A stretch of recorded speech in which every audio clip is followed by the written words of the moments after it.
By the time my father flipped the first rack of ribs, I had already arranged the paper plates by size, refilled the sweet tea twice, and decided I was not going to let Nolan's mood ruin another family day. It was such a small thing, the first wrong detail. Not the heat, not the smoke hanging low over the backyard, not even the fact that Nolan had texted he was running late and added no heart, no apology, just be there in 10. Like I was the one waiting to be updated. It was that when his truck finally pulled into my father's gravel driveway, there was a woman in the passenger seat, and Nolan did not look remotely nervous. My father's backyard in June always smelled like charcoal cut grass and whatever my Aunt Marge had brought wrapped in foil. The yard sat behind the same white ranch house I grew up in outside Nashville, with the same chain-link fence, the same crooked bird bath my mother used to insist was charming, and the same sagging blue cooler that had somehow outlived 2 cars, 1 dog, and a flood in the basement. My father had put up 3 folding tables under the pecan tree, covered them with plastic tablecloths that kept lifting at the corners whenever the air shifted. Marge was inside arguing with my cousin Tyler over whether the deviled eggs needed paprika. Denise Harper from next door had already come over with a lemon pound cake and a warning about ants near the hydrangeas. I had gotten there at 11 with my casserole dish, a grocery sack full of burger buns, and the private determination to act like my marriage was still something I could steady if I held it carefully enough. That had become my specialty over the last 6 months, holding things carefully enough. Nolan and I had only been married 3 years, which was not long enough to feel tired in the way we had both started feeling tired. At least that was the word he used. Tired. Work had been hard. Money had been tighter than we liked. He'd been shorter with me lately, cooler around the edges, quicker to speak to me in that calm voice that made it sound like I was making weather out of dust.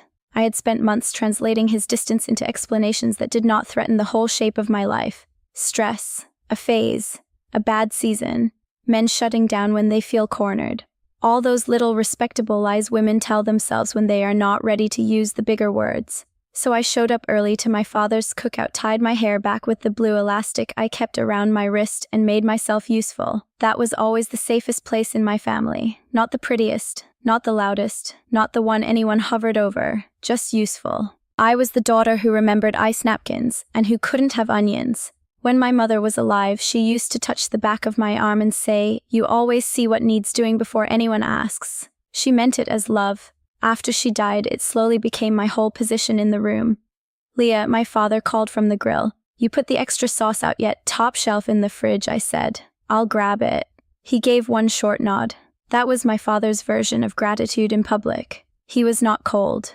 Just a man who had spent most of his life saying what mattered only when it absolutely had to be said. At 58, Ray Collins still moved with the sturdy economy of a man who had spent 30 years loading equipment for a municipal parks department. He was broad through the shoulders, grayer than he admitted, and always looked faintly surprised by mess even at his own gatherings. When I came back out with the sauce bottles, he lowered his voice and asked, "You all right?" It should not have made my throat tighten, that simple question. But it did. "I'm fine," I said. He looked at me a second longer than usual, then turned the ribs again. "You look thin." I smiled because daughters do that when their fathers worry in clumsy ways. That is not a real diagnosis. He almost smiled back. Still. That was our relationship in a nutshell. He noticed more than people thought. I admitted less than I should have. Somewhere after my mother died, we had both gotten too careful with each other, like grief had taught us that naming pain only made it heavier. Aunt Marge came bustling out in capri pants and sandals, carrying the bowl of baked beans against her chest.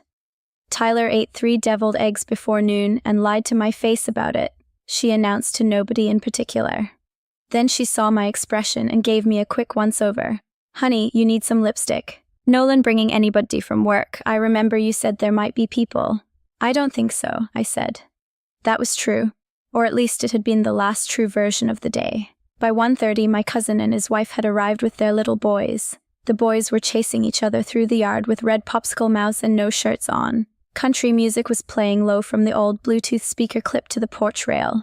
Denise had stationed herself near the drinks table like a woman who trusted no one else to replenish ice correctly. I was slicing tomatoes in the kitchen when I heard tires over gravel and the slam of a truck door. I dried my hands on a dish towel and looked through the window over the sink. Nolan came around the front of the truck in jeans, and a navy polo, sunglasses still on one hand, lifting like he had arrived to a barbecue at somebody from work's house instead of my father's. Then the passenger door opened. The woman who stepped out was slim pretty in a careful, expensive way with glossy dark hair tucked behind one ear and a pale yellow sundress that looked too polished for a backyard cookout. She had one of those smiles that did not seem false exactly, just very practiced. She reached for something inside the truck and Nolan took it from her before she could lift it herself.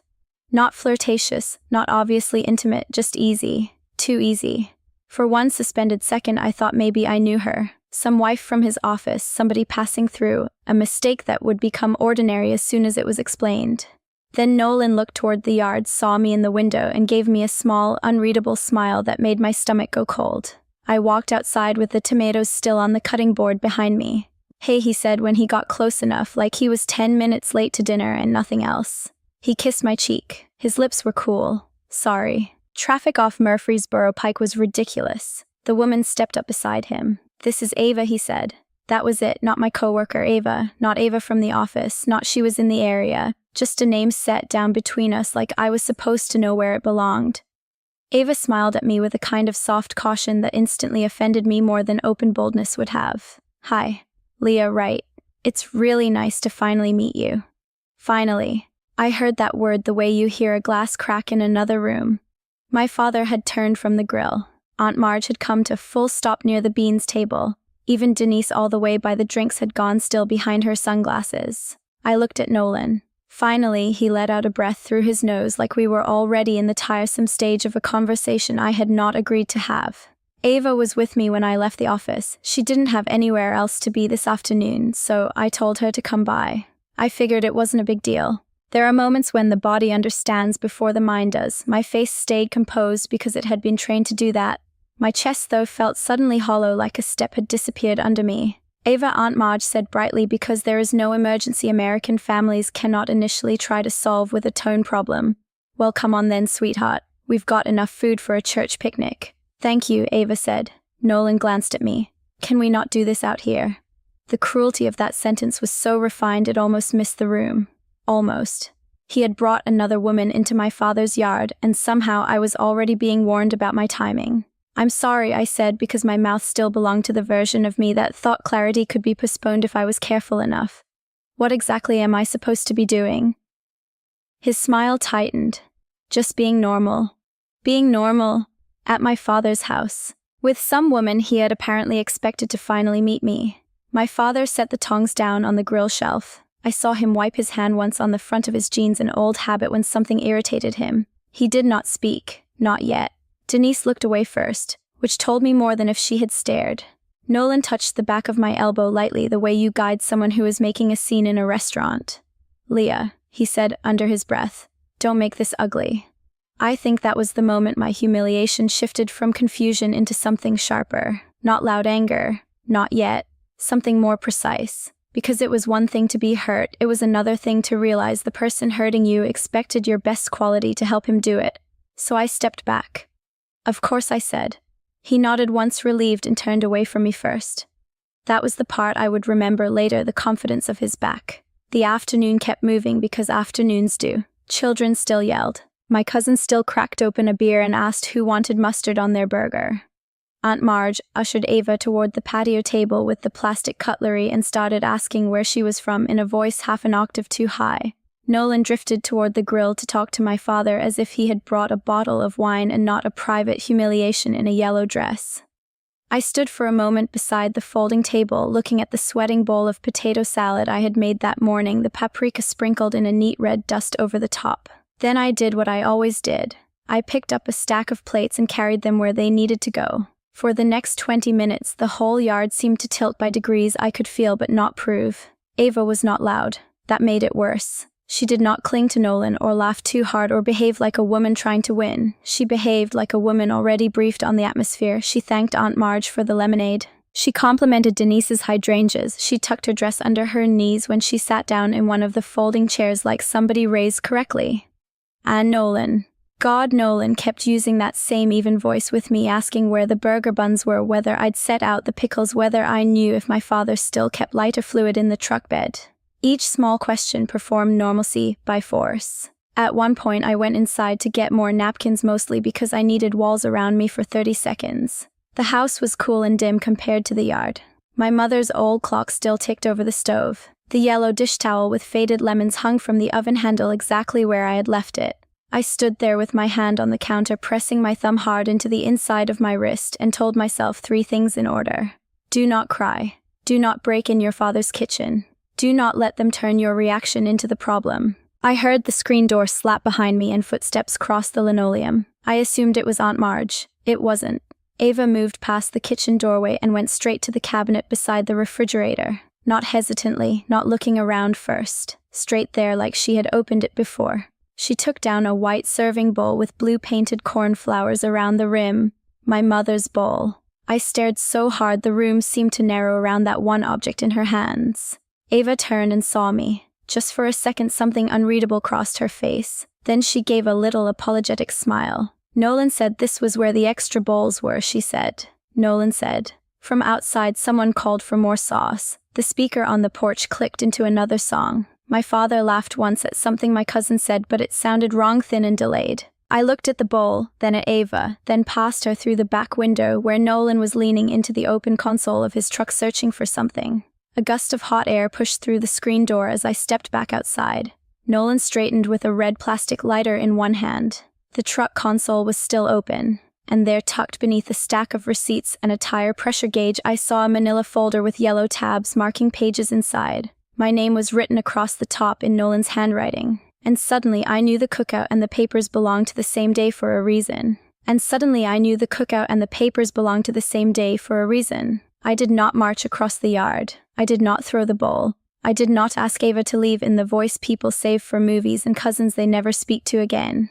I did what I had been trained to do my whole life when something unbearable happened in public. I carried it privately first. Nolan was still standing by the truck with the lighter in one hand when I walked toward him.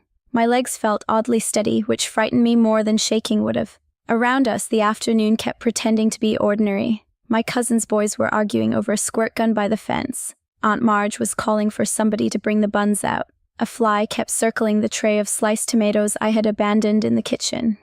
Nolan glanced at me and must have seen something different in my face because his shoulders tightened almost invisibly before he smiled. "You okay?" he asked. It was such a cruel question, not because of the words themselves but because of the tone. Soft, concerned.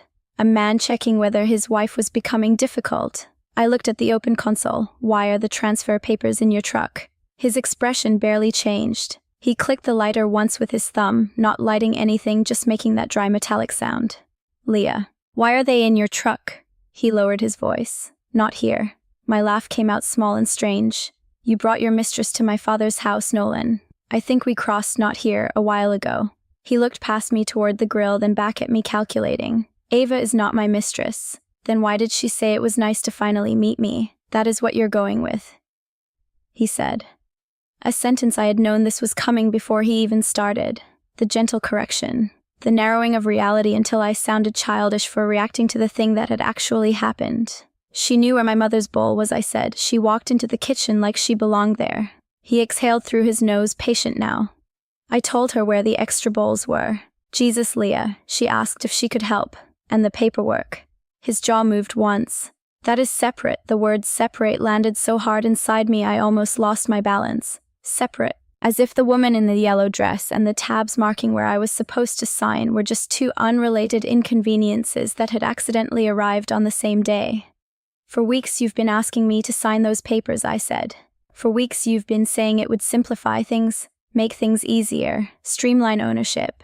And today you bring her here." He rubbed the back of his neck, then smiled again too fast. There it was, that little hitch in him when the reasonable tone had to be assembled in a hurry. "The lot is a headache, Leah. It's not some sacred object. Your dad barely uses it. You never go out there, and it's complicated having it half in your name and half in his." I was trying to help.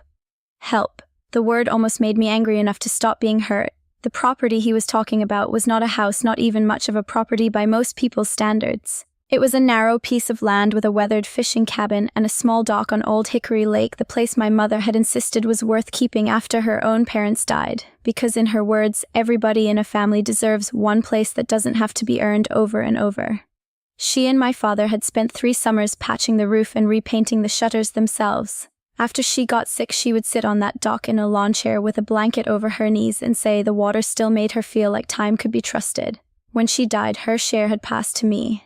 Not because it was worth a fortune, because it was hers. Because I was hers. Nolan had never liked the cabin. Too small, too old, too inconvenient. He always spoke about it the way people talk about sentimental furniture they are waiting to get rid of politely. I stared at him and a memory rose so fast it made me feel sick. 2 months earlier, I had come home from work and found him at the kitchen table with the same papers spread out in front of him. He had tapped the signature line with a pen and said, "You know your dad would probably rather not drag this thing out forever."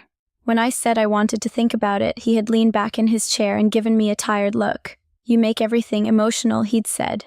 "Not everything is about your mother."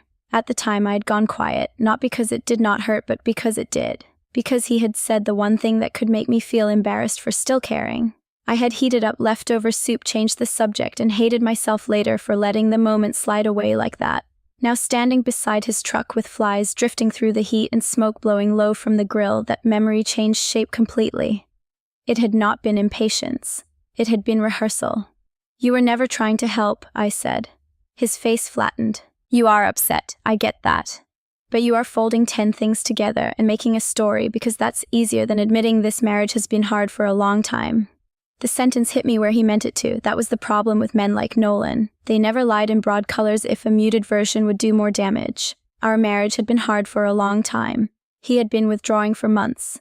We had slept back-to-back more nights than I could count. He had started speaking about shared plans like they were weather reports from another state. Every true thing he used gave the false thing beside it more weight. I hated that part most. Not that he was cruel, that he was careful. "So this is about the marriage now," I said. "It has been about the marriage. Then why are you trying to get my mother's property out of my name before whatever this is becomes public?" He went still. Not dramatically. Just enough. The boys by the fence shrieked with laughter. Somebody opened another soda can. Aunt Marge called my name from the patio, then when I did not answer, called for Tyler instead. Nolan took one step closer to me, his voice dropping. "Do you hear yourself?" "Yes." "No, you don't. You hear your feelings. There is a difference. It is a strange thing the moment when an insult stops sounding personal and starts sounding patterned." I had heard versions of that sentence before, not just from him.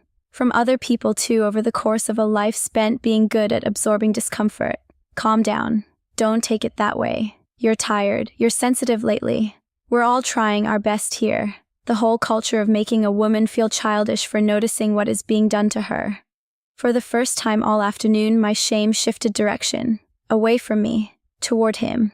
I looked past him toward the drinks table and saw Denise Harper watching us over the rim of her plastic cup. When our eyes met, she looked down for a second, then set the cup aside and walked over. "I need more ice," she said to Nolan in a tone so neutral it almost sounded real. "Mind moving your truck so Tyler can get the cooler lid all the way open?" Nolan hesitated. In a minute, Denise adjusted her glasses. "No, now would be better." He gave her that same polite smile he used on bank tellers and neighbors with barking dogs. I said in a minute. She held his gaze a beat too long, then turned to me.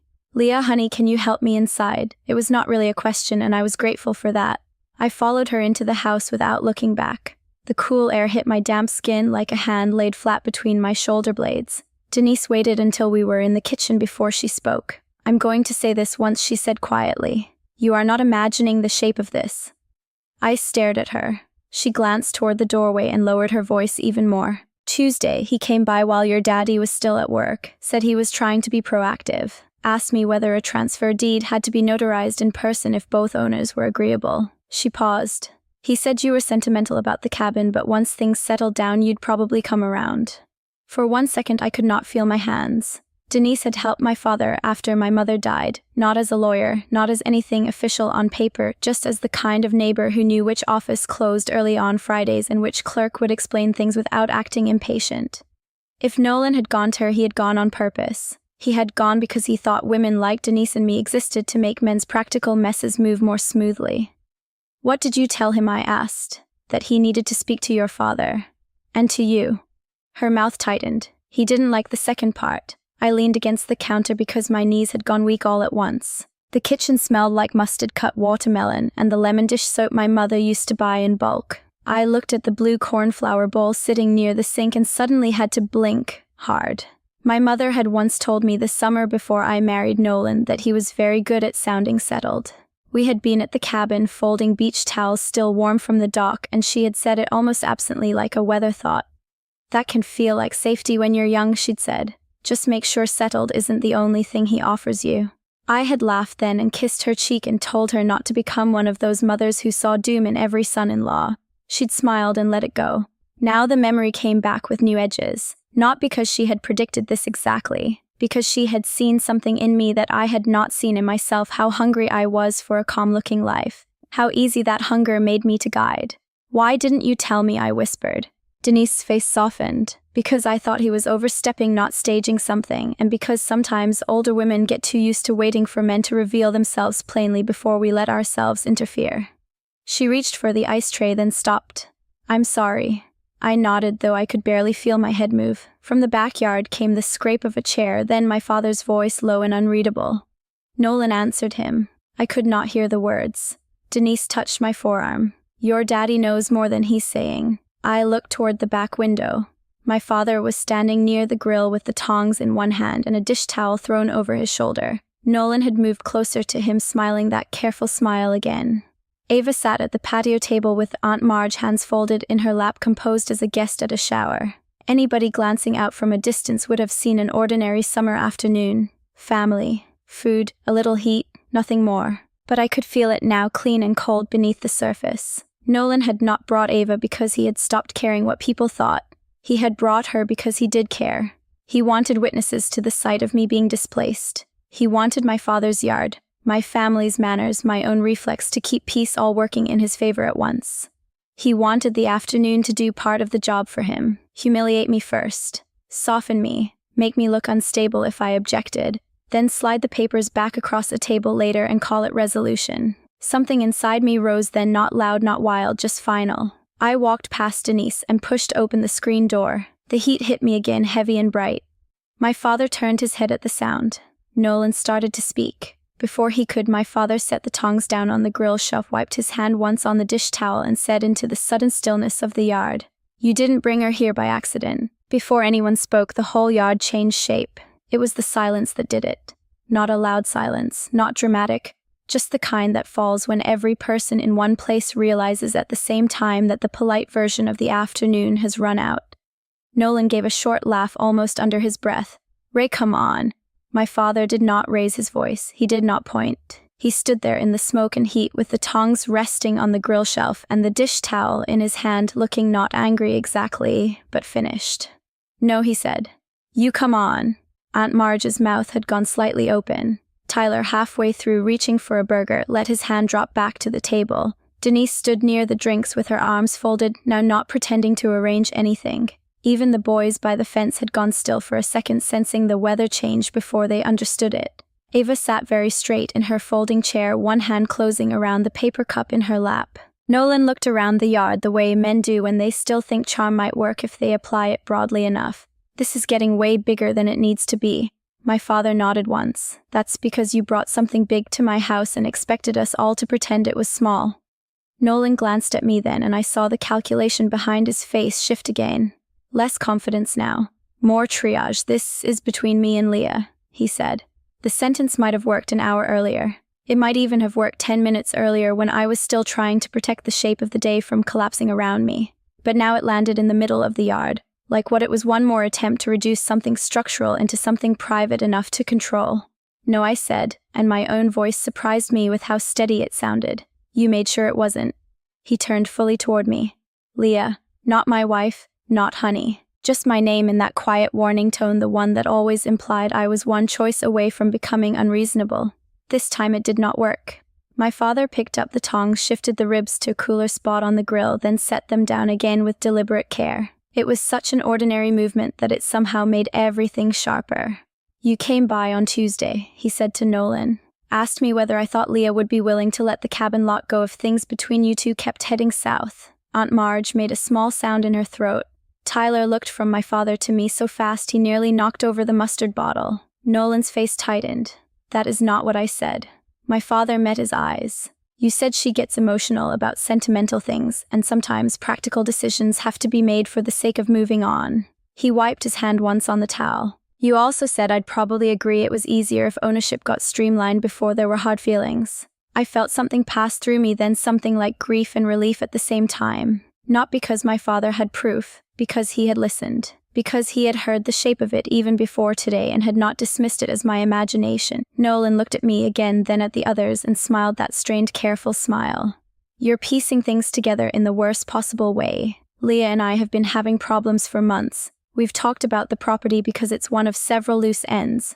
Ava being here has nothing to do with that. The old version of me would have latched onto the technical opening in that sentence. Nothing to do with that. One could argue. One could hesitate, one could get lost trying to prove intention instead of naming pattern. But something in me was done wandering around inside his wording. Then why was she in the kitchen carrying my mother's bowl, I asked. His mouth opened then shut. She knew exactly where it was, I said.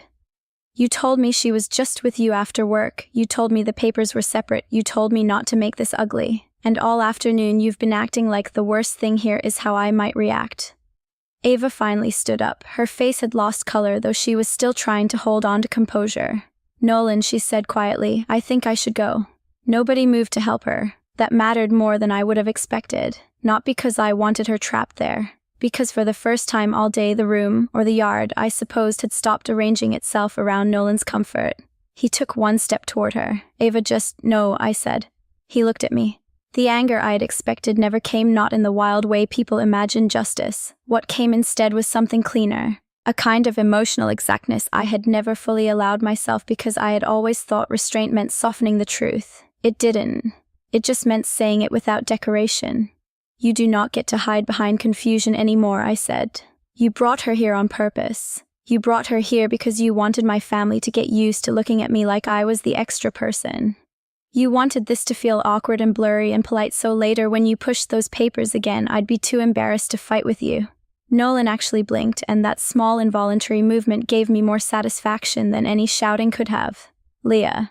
That is insane. No, Denise said from the drinks table. Her voice was sharp enough to cut through the heat. What's insane is asking about filing speed on a transfer deed before you've even told the woman whose name is on it what you're doing. Every head in the yard turned toward her. Nolan looked stunned for the first time all day. Denise, with all due respect, you have no idea what you're talking about. She adjusted her glasses. I know exactly what you asked me Tuesday afternoon, and I know you didn't like being told it required her participation. The family silence changed again. It was no longer the silence of discomfort. It was a recognition now. Pieces aligning. The whole ugly thing stepping out from behind tone. Aunt Marge pressed a hand to her chest.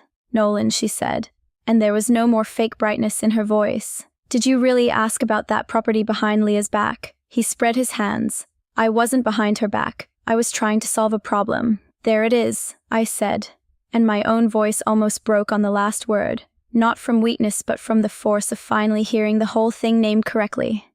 That is exactly it. I am always the problem to solve when I am in the way of what you want. He stared at me, and for 1 second I saw something on his face I had not seen before. Not guilt. Smaller than that. Fear, maybe. Not of losing me, of being seen accurately. I took a breath and went on before I could lose the thread. My mother left me that property because it mattered to her. You know that. You know exactly what it is. And instead of leaving cleanly, or telling the truth cleanly, you decided to humiliate me first. You decided if you made me small enough in front of everybody, I might start acting like I was lucky to surrender it. Ava closed her eyes briefly. When she opened them again, she looked at Nolan as if he had become someone else while she was sitting there. Maybe he had. Or maybe she was only now seeing the full version. I'm leaving, she said. This time nobody stopped her. Nolan reached toward her arm, but she stepped back before he touched her. She set the paper cup down on the table, turned and walked through the gate toward the driveway in her pale yellow dress without another word. The sound of the gate latch clicking shut behind her was tiny, but it split the afternoon in two. Nolan looked after her, then at me, and for the first time since he'd arrived, he seemed to understand he was no longer directing the sequence. This has gotten completely out of hand, he said, but even he sounded unconvinced now. It got out of hand when you used my daughter's mother against her, my father said. That line landed so hard I had to look away for a second, because that was what had been torn open underneath all of it. Not just marriage, not just cheating. My mother's memory had been treated like a soft spot to press. My grief, my sentiment, my history with that little piece of land, all of it had been translated into weakness and then built into somebody else's strategy. I thought of my mother on the dock, blanket over her knees, sunlight on the water. I thought of the way she used to hand me the old brass key to the cabin and say, "Don't lose this baby. It's older than both of us." I had loved that key because it felt like being trusted with something real. And I thought of the night Nolan had called me too emotional for wanting to keep the place in my name. Something in my chest tightly knotted for months loosened all at once. "You don't get to use my softness as proof that I agreed," I said. No one moved. No one interrupted. The line went through the yard and stayed there. Nolan looked at me as if he had never heard me speak before. My father stepped over to the side table, lifted the manila folder from where Nolan had apparently shoved it under a stack of napkins after retrieving the lighter, and held it up between two fingers. "You left this in plain sight," he said. "Which tells me either you thought nobody would notice or you thought noticing wouldn't matter." Nolan's face flushed dark. "Ray, give me that." "No." My father handed the folder to me. It was a simple gesture, small, practical. But when I took it, I felt the entire day tip in the other direction, not because papers were magical, because he was giving it back to the right pair of hands. I opened the folder just enough to see the yellow tabs, Nolan's notes in the margins, the tidy places where my name had been marked for signature. My stomach turned anyway. The proof did not feel triumphant. It felt intimate and ugly and real. I closed it again. "I'm not signing anything," I said. "Not today. Not later. Not because you embarrassed me. Not because you tell the story softly. Not because you decided I'd be easier to move once everyone got used to seeing me displaced." Nolan looked around the yard one last time, maybe still hoping someone would hand him a gentler version of events. Nobody did. Tyler stared down at the table. Aunt Marge looked stricken and ashamed, as if she were replaying every too bright sentence she had used to smooth the day along. Denise just stood there solid as a fence post. My father's face had gone quiet again, but not withdrawn. "Set." Nolan laughed, once bitter now. "So that's it, I'm the villain and everyone gets to feel righteous." "No," I said. "That's not it. You're just finally accurate." He looked at me for a long second. Then he grabbed his keys off the table so hard the plastic condiment caddy rattled, turned and walked toward the driveway without another word. No one called after him. A few seconds later we heard the truck start. Gravel spit under the tires. Then he was gone. The yard stayed silent after that, but it was a different silence than before. Not avoidance, not suspense, just the strange emptied-out quiet after a false thing dies in public and nobody knows yet what to do with the body.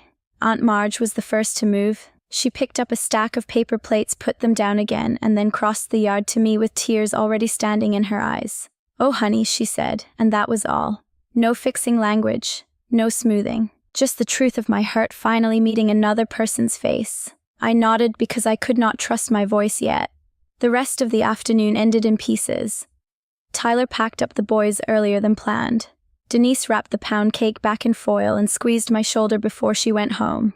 Aunt Marge helped my father scrape plates into trash bags and said very little. The music had long since cut off. The ribs went mostly uneaten. By dusk the yard looked tired and honest. Folding chairs half collapsed, paper napkins stuck to the table by rings of condensation, the grill giving off low red heat beneath a crust of whitening coals. I had gone inside at some point and washed my face, but I never put my sandals back on, so when I walked out into the grass again the ground felt cool and faintly damp under my bare feet. My father was standing by the grill with the dish towel slung over one shoulder, staring down into the coals like they might still need something from him. For a minute neither of us spoke, then he reached into his pocket and held out a ring of old brass keys. I stared at them. They were dull with age, heavier than modern keys, one of them long and slightly bent at the end. I had not seen them in months, maybe longer. "She gave these to me to hold on to after she got sick," he said. "Said if anything ever felt off, I was to make sure they got back where they belonged." My throat closed so fast it hurt. "The cabin," I whispered. He nodded. I took the keys from his hand. They were warm from his pocket, warm from him. For a second I could not do anything but look down at them, resting in my palm, that old familiar weight, the brass catching the last of the evening light. "I should have said something sooner," he said after a while. "About Tuesday, about the way he was talking." I swallowed. I should have too. He gave one short shake of his head. "No." Then after a pause, quieter. "You've been doing too much of that your whole life." I looked at him. He was not a man who apologized beautifully. He was not a man who reached for the exact emotional sentence first. But I heard what he was trying to say underneath it. I heard the part that mattered. That he had seen me, that he knew I had been carrying more than I should have, that somewhere along the line both of us had mistaken my ability to endure for evidence that I should. The smoke drifted low across the yard. Crickets had started up near the fence line. Inside the house through the kitchen window, I could see Aunt Marge rinsing out the blue cornflower bowl and setting it carefully in the dish rack like something returned after a storm. My father cleared his throat. "You hungry? There's still a little potato salad." I let out a laugh, then soft and wrecked and real. That is a terrible recovery line. It's what I had. I nodded, still looking at the keys. I know. He stood beside me a little longer, not crowding me, not asking me to turn this into forgiveness or wisdom before I was ready. Just staying. The grill hissed once as a coal gave out. I curled my fingers around the keys and felt their edges press into my skin. All day I had been fighting the feeling of being moved, managed, made smaller by somebody else's plan. Standing there barefoot in the cooling grass with my mother's keys in my hand and the heat of the grill fading beside us, I understood something with a clarity so simple it almost felt embarrassing to have needed this much pain to learn it. Love is not supposed to ask you to disappear so things can run more smoothly. The yard was messy. The marriage was over. My chest still hurt in deep, ugly places that would not heal by morning, but nothing in me was trying to disappear anymore. And in that tired summer light with the coals going pale and my father standing quiet at my side, that felt enough to carry home.